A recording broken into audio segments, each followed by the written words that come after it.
It's November the 3rd. I'm Ian McLennan with your evening kickstart from Barrie 360.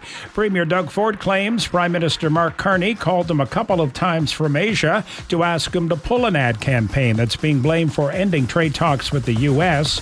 Carney said this weekend he told Ford he didn't think the province should run the ad that featured clips of former U.S. President Ronald Reagan speaking against tariffs. Ford agreed to pull the ad, but not before it ran through several World Series games.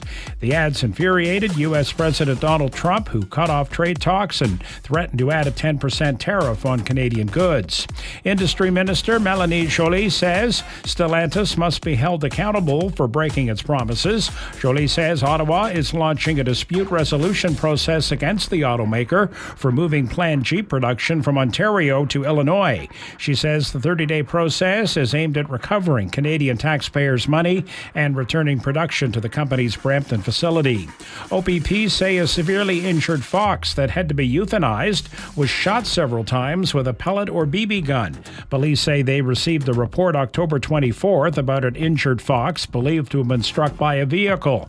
The animal was not there when officers arrived on scene, but a wildlife organization captured the fox a few days later. An examination by a vet revealed the fox had been shot rather than hit by a vehicle, and due to permanent paralysis from the shooting, the fox was put down. A jewelry store in the Aurelia Square Mall was robbed during a break-in. Around 11 last night, OPP responded to an alarm at a business inside the mall. They say a jewelry store was hit with display cases smashed and merchandise stolen. A tool believed to have been used in the break-in was found at the scene.